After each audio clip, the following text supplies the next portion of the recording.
আসসালামু আলাইকুম প্রিয় দর্শক, অন্য মঞ্চের আলাপচারিতায় আপনাদের সকলকে আমন্ত্রণ জানাচ্ছি। আমাদের আজকের আলোচনার বিষয় হচ্ছে হঠাৎ ফজলুর মোবাইলে হাসিনার কল, অবাক করা ঘটনা।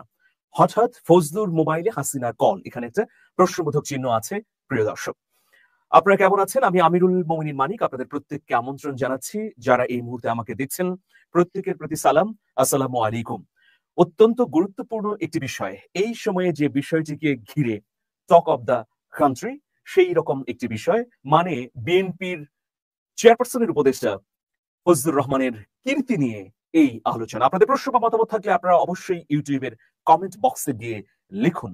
প্রিয় দর্শক, আমি আলোচনার ভেতরে প্রবেশ করতে চাই, তার আগে ফজলুর রহমানের এটি অভিযোগ খণ্ডন করতে চাই। তিনি বলেছেন যে গণ অভ্যুত্থান ঘটিয়েছে কালো শক্তি জামাত, কিন্তু আজকের ব্রিফিং এ অস্বীকার করেছেন। তিনি বলেছেন বলেননি।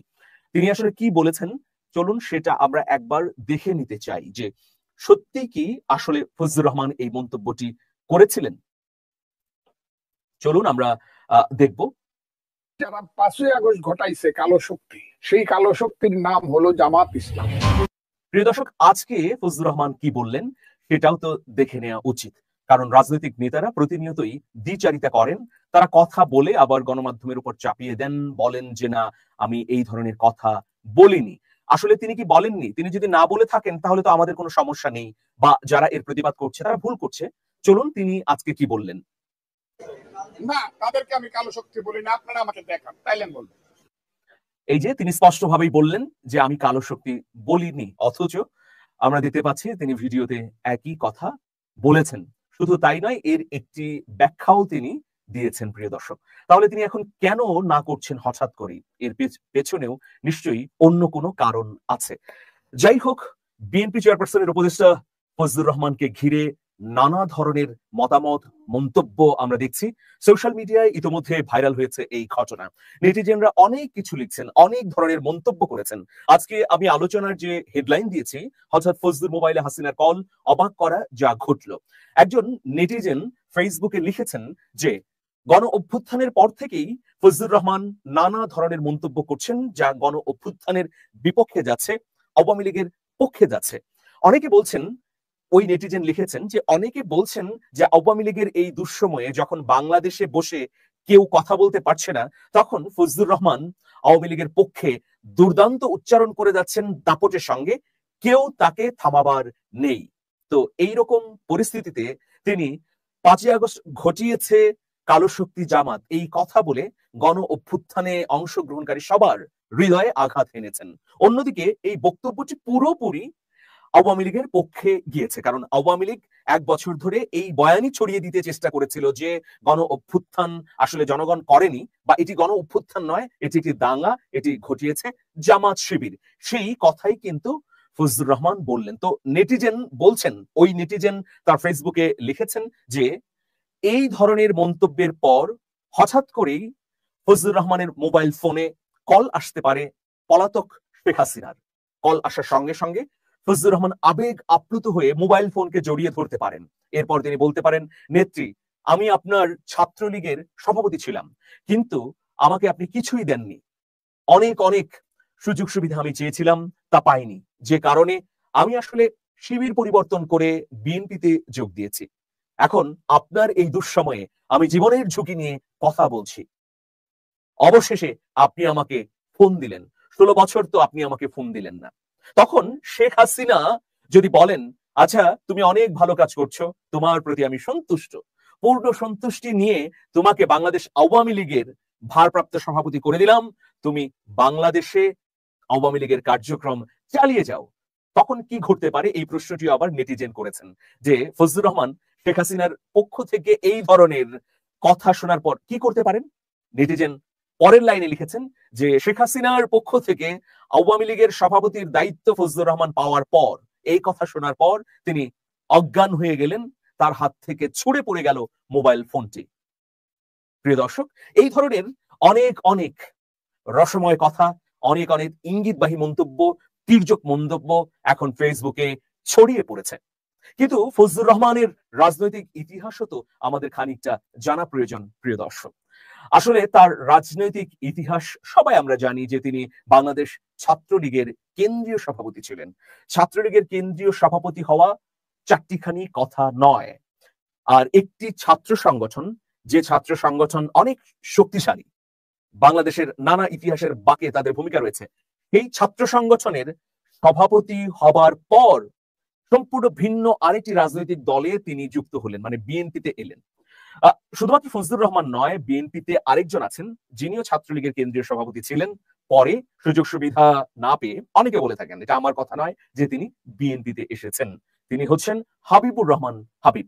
প্রিয় দর্শক, এই দুজন ছাত্রলীগের কেন্দ্রীয় সভাপতি এখন বিএনপিতে আছেন।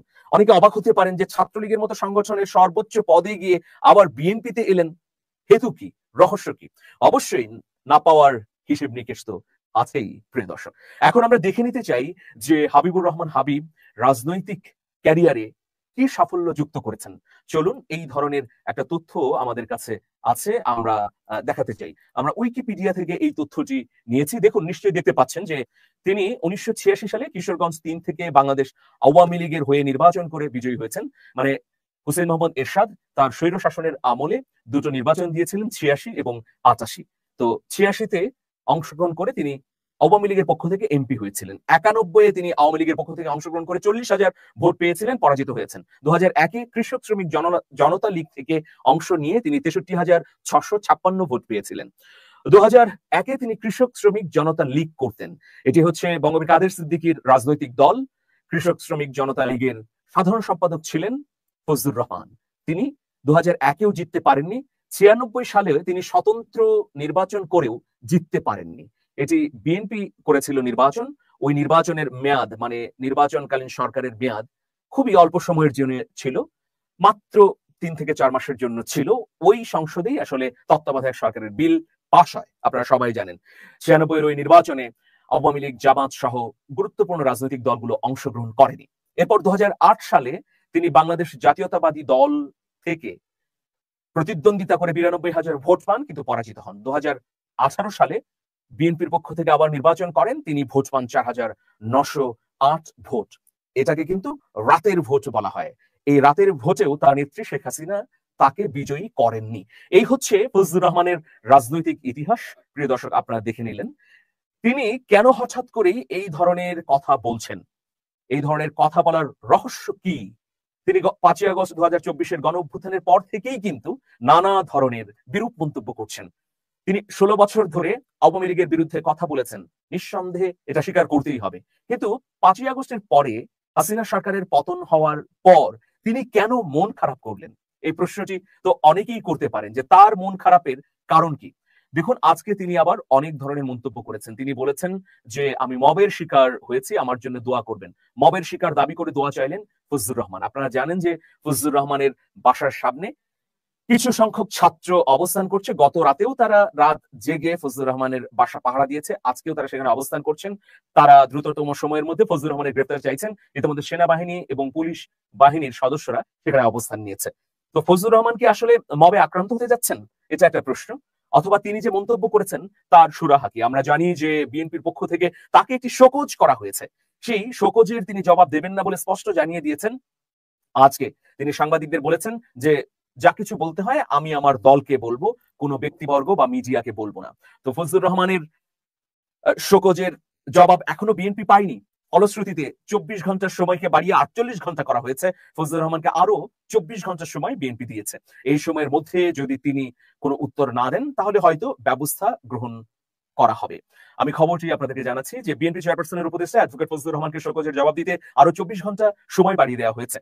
সোমবার বিএনপির দপ্তর সূত্রে এই তথ্য নিশ্চিত করা হয়েছে। গতকালকে 24 ঘন্টা সময় দেওয়া হয়েছিল, এটি পেরিয়ে গেছে। এখন লিখিতভাবে এই সময়টি দিতে হবে। তবে সমকাল জানাচ্ছে যে ফজলুর রহমান 7 দিনের সময় চেয়েছেন, কিন্তু দল তাকে 24 ঘন্টা সময় দিয়েছে। আগামীকাল মঙ্গলবারের মধ্যে ফজলুর রহমান শোকজের জবাব যদি না দেন, তাহলে বিএনপি নতুন করে সিদ্ধান্ত নেবে বলে আমরা বিশ্বস্ত সূত্র মারফত জেনেছি। প্রিয় দর্শক, আসলে এই ধরনের ঘটনার পরিপ্রেক্ষিতে কি ঘটতে পারে বা কি হতে পারে? প্রথমত, বৈষম্য বিরোধী ছাত্র আন্দোলন গতকালই মামলা করতে চেয়েছিল, কিন্তু আমরা আজকে পর্যন্ত মামলার খবর পাইনি। অন্যদিকে বিএনপি যেহেতু 24 ঘন্টা সময় দিয়ে আরো 24 ঘন্টা বাড়িয়েছে, সুতরাং সেই আমরা 24 ঘন্টা অপেক্ষার পরে হয়তো জানতে পারবো যে বিএনপির পক্ষ থেকে তার বিরুদ্ধে কি ব্যবস্থা নেওয়া হচ্ছে। তিনি উদ্ভট বিভ্রান্তিকর বক্তব্য দিয়েছেন, বিএনপির এই শোকজে কিন্তু বলা হয়েছে। এখন এই শোকজের জবাব কি হতে পারে? ফজলুর রহমান ইতিমধ্যে বলেছেন তিনি এই সব কথা বলেননি, কিন্তু আমরা দেখতে পাচ্ছি মিডিয়াতে, অনেকগুলো মিডিয়াতে তিনি একই কথা বারবার বলেছেন যে 5ই আগস্ট আসলে ঘটিয়েছে জামাত এবং তার অগ্রগামী দল ছিল শিবির, আর এই যে হাসনাত আব্দুল্লাহ, সার্জিস আলম এরা কেবল অভিনয় করে গেছে, তাদের আমি অভিনেতা বলতে চাই, নেতা বলতে চাই না। তো এখন ছাত্র জনতার পক্ষ থেকে বলা হচ্ছে যে বিএনপি কি সিদ্ধান্ত নেয় সেই দিকে তারা তাকিয়ে আছেন, এরপর তারা ফৌজদারি মামলা করবেন এই বিএনপি নেতার বিরুদ্ধে। তবে বিএনপি নেতারা বলছেন যে ফজলুর রহমান আসলে প্রকৃত বিএনপি হতে পারেননি, তিনি প্রেসিডেন্ট জিয়াউর রহমানের দর্শনকে ধারণ করতে পারেননি, তিনি আসলে বিএনপির ভিতরে ঘাপটি বেড়ে থাকা আওয়ামী লীগের একজন এজেন্ট, এরকমই মতামত দিচ্ছেন বিএনপির তৃণমূলের নেতা কর্মীরা। দেখা যাক শেষ পর্যন্ত ফজলুর রহমানকে ঘিরে কি ঘটে, অপেক্ষা করতেই হবে।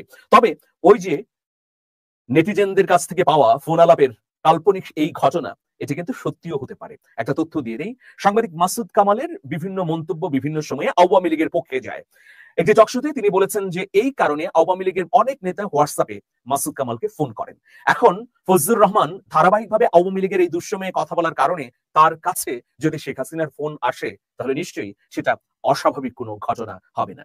ভালো থাকবেন, শুভেচ্ছা নিরন্তর, আল্লাহ হাফেজ।